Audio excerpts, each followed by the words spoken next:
누가복음 1장.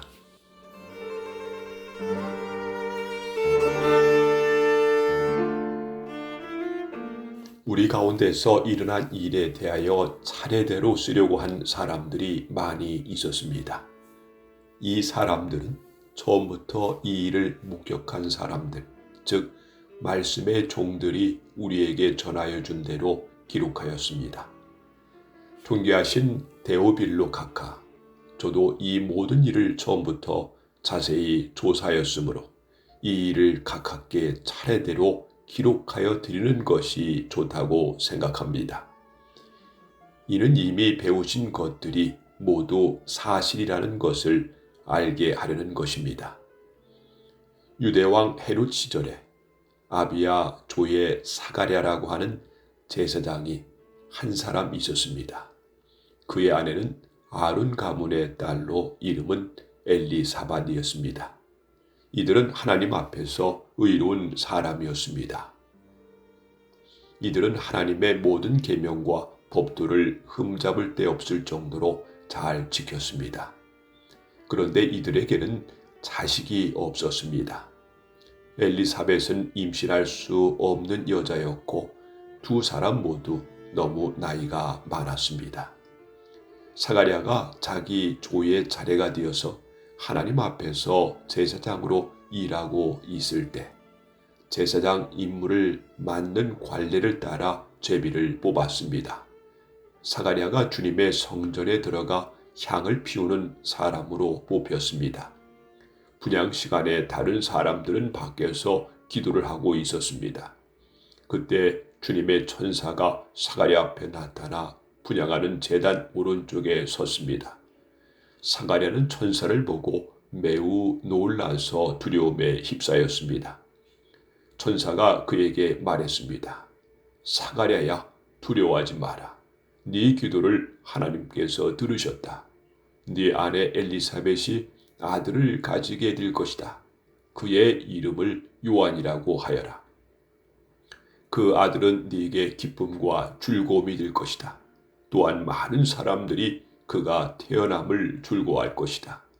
그 아들은 하나님 앞에서 큰 인물이 될 것이다. 그는 포도주와 술을 마시지 않으며 어머니 뱃속에 있을 때부터 성령으로 충만해질 것이다. 그는 이스라엘 자손들 중에서 많은 사람들을 주 하나님께로 돌아오게 할 것이다. 그는 엘리야의 심령과 능력을 가지고 주님보다 먼저 올 것이다. 그래서 아버지의 마음을 자녀에게로 향하게 하며 순종하지 않는 사람들을 의인의 지혜로 돌아서게 할 것이다. 그래서 사람들에게 주님을 맞을 준비를 하게 할 것이다. 사가랴가 천사에게 말하였습니다. 이 일이 일어날지 제가 어떻게 알겠습니까? 저는 늙었고 제 아내 또한 늙었습니다. 천사가 사가랴에게 대답하였습니다. 나는 하나님 앞에서 섬기고 있는 가브엘이다. 하나님께서 이 기쁜 소식을 전하라고 나를 너에게 보내셨다. 들어라. 때가 되면 이루어질 내 말을 네가 믿지 않았으므로 이 일이 이루어질 때까지 너는 말을 하지 못하게 될 것이다. 사람들이 밖에서 사가랴를 기다리고 있었습니다. 사람들은 그가 성전에서 늦어지는 것을 이상하게 생각하였습니다. 사가랴가 밖으로 나왔는데 아무 말도 할 수 없었습니다. 사람들은 그가 성전 안에서 환상을 본 줄 알게 되었습니다. 사가랴는 단지 손짓만 할 뿐 말을 하지 못했습니다. 제사장 직무 기간이 끝난 뒤에 사가랴는 집으로 돌아갔습니다. 그 후에 엘리사벳이 임신하게 되었습니다. 그녀는 임신한 후 5달 동안 집 밖에 나오지 않았습니다. 그녀가 말했습니다. 주님께서 나를 너그러이 돌보아 주셔서 아이를 주심으로 사람들로부터 당하는 내 부끄러움을 없애 주셨다. 임신한 후 6째 달에 하나님께서 가브리엘 천사를 나세렛이라고 하는 갈릴리의 한 마을로 보내셨습니다. 가브리엘은 다윗 가문의 요셉이라고 하는 사람과 약혼한 처녀에게 가게 되었습니다. 이 처녀의 이름은 마리아였습니다. 천사가 마리아에게 와서 말했습니다. 은혜를 입은 여인이여 기뻐하여라. 주께서 당신과 함께하길 빈다. 마리아는 천사의 말을 듣고 너무나 놀라서 이게 도대체 무슨 소린가 하고 생각하였습니다. 천사가 마리아에게 말했습니다. 마리아야, 두려워하지 마라. 하나님께서 네게 은혜를 베푸신다. 보아라, 네가 아이를 임신하게 되어 아들을 낳을 것이다. 너는 그의 이름을 예수라고 하여라.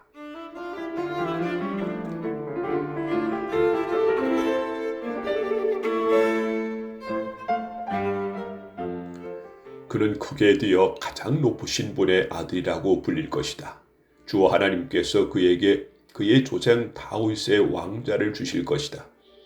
그는 영원히 야곱의 집을 다스릴 것이며 그의 나라는 끝이 없을 것이다. 마리아가 천사에게 말했습니다.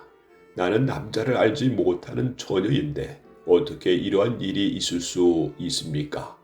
천사가 마리아에게 대답했습니다. 성령이 네게 내려오시고 가장 높으신 분의 능력이 너를 감싸 주실 것이다. 태어날 아이는 거룩한 분, 하나님의 아들이라고 불릴 것이다. 보아라, 네 친척 엘리사벳도 나이가 많지만 임신하였다. 그녀는 임신하지 못한다고 생각하였으나 벌써 임신한 지 6달이 되었다.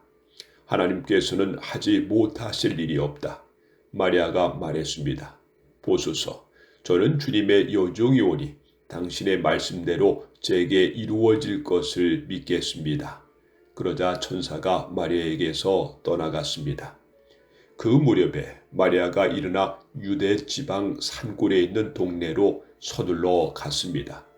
사가랴의 집으로 돌아가서 엘리사벳에게 인사하였습니다. 엘리사벳이 마리아의 인사를 받을 때 아기가 뱃속에서 뛰어놀았습니다. 엘리사벳이 성령으로 충만해져서 큰 소리로 외쳤습니다. 당신은 여인들 중에서 가장 복받은 자입니다. 당신의 뱃속에 있는 열매가 복됩니다.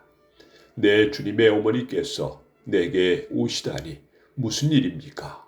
보소서, 당신이 인사하는 소리가 내 귀에 들릴 때 내 뱃속에 아이가 기뻐서 뛰어놀았습니다. 주님께서 말씀하신 것이 이루어질 것을 믿는 자는 복이 있습니다.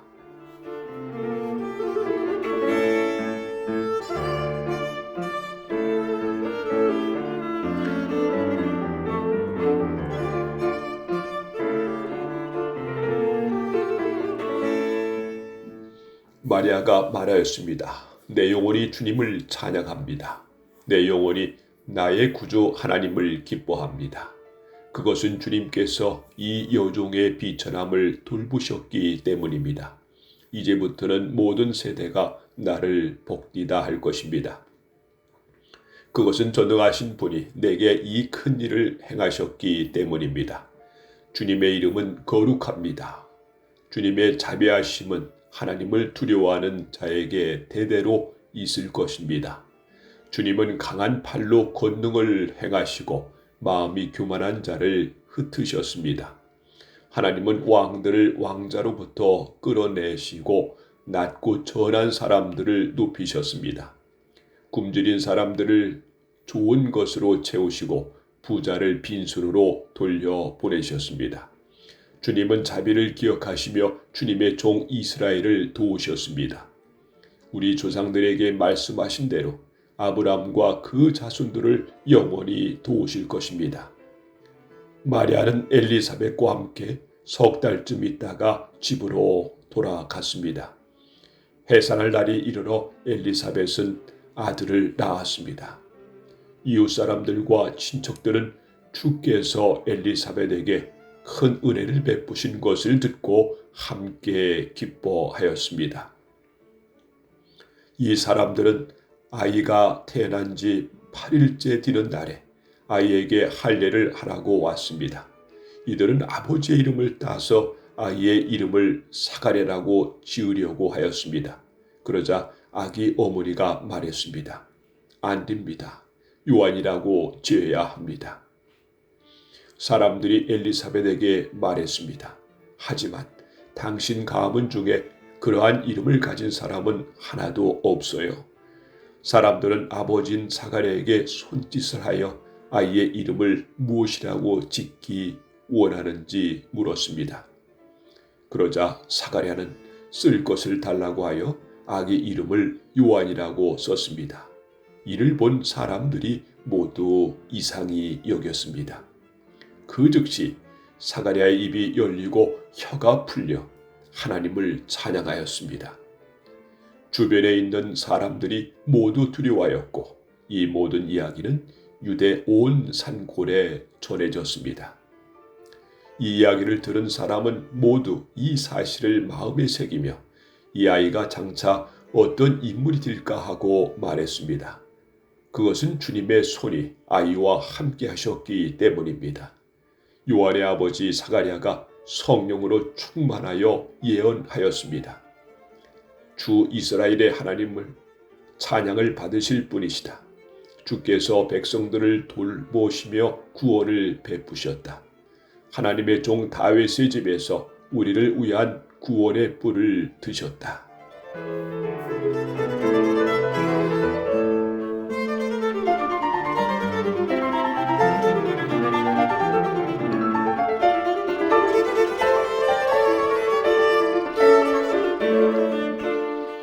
옛날 거룩한 예언자의 입으로 말씀하셨다. 우리를 원수에게서 구원하시고 우리를 미워하는 모든 사람의 손에서 건져내셨다. 주님께서 우리 조상에게 자비를 베푸시고 거룩한 언약을 기억하셨다. 이것은 우리에게 주시려고 우리 조상 아브라함에게 하신 맹세다. 우리를 원수들의 손에서 구원하셔서 두려움 없이 주님을 섬기게 하셨고 평생 동안 주님 앞에서 거룩하고 의롭게 살아가게 하셨다. 아기야, 너는 가장 높으신 분의 예언자로 불릴 것이다. 네가 주님보다 앞서가며 주님의 길을 예비할 것이다. 백성들에게 죄를 용서받는 구원의 지식을 줄 것이다. 우리 하나님의 사랑과 자비로 인하여 떠오른 태양의 높은 곳에서 어둠과 죽음의 그늘에 앉은 우리들에게 빛을 비추일 것이다. 그래서 우리의 발을 평화의 길로 인도하실 것이다. 아기는 자라서 심령이 강해졌습니다. 요한은 이스라엘 백성 앞에 나타나는 날까지 광야에서 살았습니다.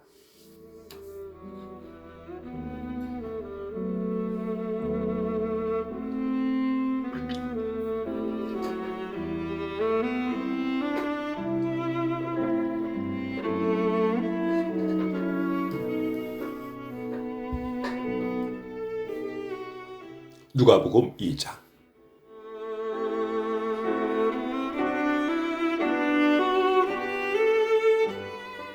그때 아구스도 황제가 내린 칙령에 따라 온 나라가 호적 등록을 하게 되었습니다.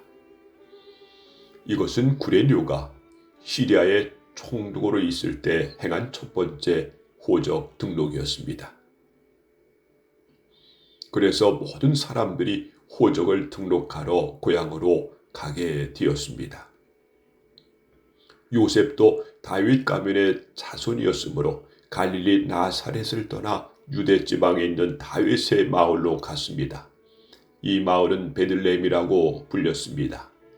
그는 약혼한 마리아와 함께 호적을 등록하러 갔습니다. 마리아는 그때 임신 중이었습니다. 이들이 베들레헴에 있는 동안 아기를 낳을 때가 되었습니다.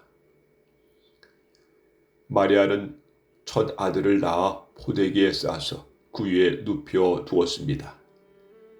그것은 여관에 이들이 들어갈 빈 방이 없었기 때문입니다. 그 근처 들판에서 목자들이 밤에 양떼를 지키고 있었습니다. 주님의 천사가 갑자기 이들 앞에 나타났습니다. 주님의 영광이 그들을 둘러 비추자 이들은 몹시 두려워하였습니다. 천사가 그들에게 말했습니다. 두려워 마라. 보아라, 모든 백성을 위한 큰 기쁨의 소식을 가지고 왔다. 오늘 다윗의 마을에 너희를 위하여 구세주께서 태어나셨다. 그는 곧 그리스도 주님이시다. 포대기에 싸서 구유에 누워있는 아기를 볼 것인데 이것이 너에게 주는 증거이다. 갑자기 그 천사와 함께 많은 하늘 군대가 나타나 하나님을 찬양하였습니다. 높은 곳에서는 하나님께 영광, 땅에서는 하나님께서 기뻐하시는 사람들에게 평화. 천사들이 목자들에게서 떠나 하늘로 사라지자 목자들이 서로 말했습니다. 베들레헴으로 어서 가서 주께서 우리에게 알려주신 일이 일어났는지 확인합시다. 이들은 서둘러 가서 마리아와 요셉 그리고 구유에 누인 아기를 보았습니다. 목자들이 확인하고 이 아이에 대하여 자기들이 들은 것을 그들에게 이야기해 주었습니다. 목자들의 말을 듣고 사람들은 모두 놀랐습니다.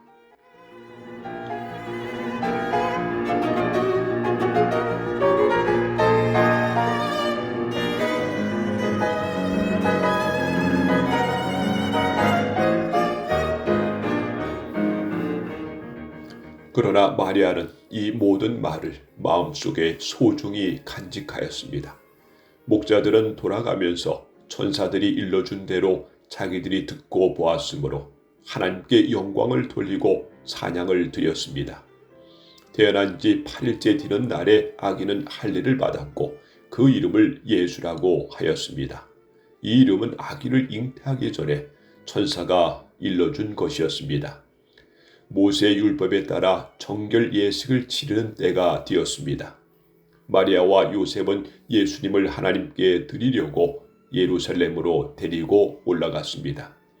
이것은 주님의 율법에 다음과 같이 기록되어 있기 때문입니다.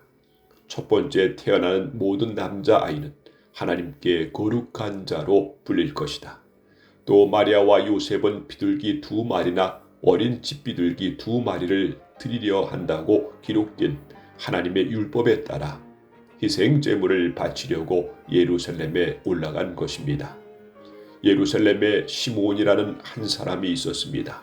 이 사람은 의롭고 경건한 사람으로서 하나님께서 이스라엘을 위로하실 때를 기다리고 있었습니다. 성령께서 이 사람과 함께 하셨습니다. 성령께서 시므온에게 주 그리스도를 보기 전에는 결코 죽지 않을 것이라는 계시를 주셨습니다. 시므온은 성령으로 충만해져서 성전으로 왔습니다. 마침 마리아와 요셉이 율법의 규정대로 행하기 위해 어린 예수님을 성전으로 데리고 왔습니다. 시므온이 아이를 팔에 안고 하나님께 찬양하였습니다. 주님, 이제 주님의 종을 주님의 말씀대로 평화롭게 떠날 수 있게 하셨습니다. 제 눈으로 주님의 구원하심을 보았습니다. 주님께서 이 구원을 모든 백성들 앞에 마련해 주셨습니다. 이는 이방 사람들에게는 계시의 빛이며 주님의 백성 이스라엘에게는 영광입니다. 예수님의 아버지와 어머니는 시므온이 예수님에 대하여 말한 것을 듣고 매우 놀랐습니다. 시므온은 그들을 축복하고 아이의 어머니 마리아에게 말했습니다. 이 아이는 이스라엘의 많은 사람들을 넘어지게도 하고 일어서게도 할 것입니다. 또한 사람들의 비난을 받는 표적이 될 것입니다. 이 일 때문에 많은 사람들의 마음에 있는 생각이 드러날 것입니다. 그러나 당신의 마음은 칼로 쪼개듯이 아플 것입니다. 또 여자 예언자가 있었습니다. 이 사람은 아셀 지파의 바누엘의 딸인 안나였습니다. 그녀는 나이가 많았습니다.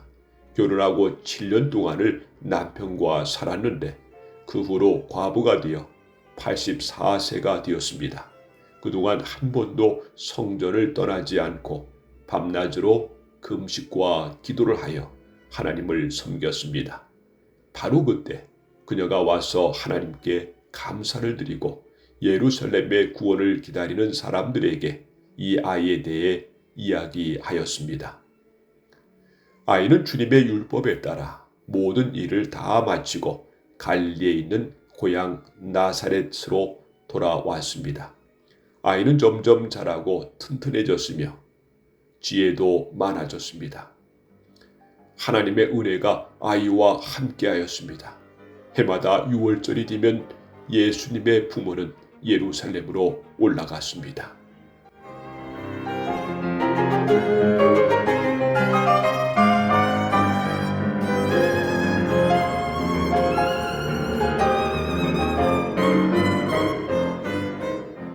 예수님이 12살이 되었을 때에도 6월절 관습에 따라 예루살렘으로 올라갔습니다. 6월절이 끝나고 집으로 돌아오는데 소년 예수님은 예루살렘에 남아 있었습니다. 하지만 부모들은 이 사실을 몰랐습니다. 단지 그들은 예수님의 일행들 속에 있을 것으로만 생각하고 있었습니다. 그렇게 하루 정도 길을 간 후 요셉과 마리아는 예수님을 친척들과 친지들 가운데서 찾기 시작했습니다.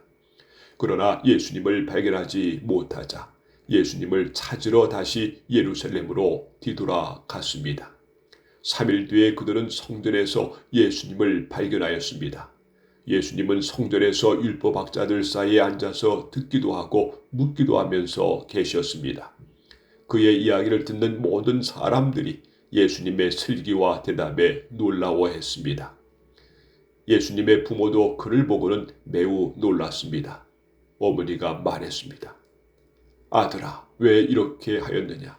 네 아버지와 내가 걱정하며 너를 찾아다녔다. 그때 예수님께서 대답하셨습니다. 왜 저를 찾으셨습니까? 제가 아버지 집에 있어야 할 것을 모르셨습니까? 그러나 그들은 예수님이 하신 말씀을 이해하지 못했습니다. 예수님은 부모와 함께 나사렛으로 내려갔습니다. 그리고 부모에게 순종하였습니다. 마리아는 이 모든 일들을 마음속에 간직해 두었습니다.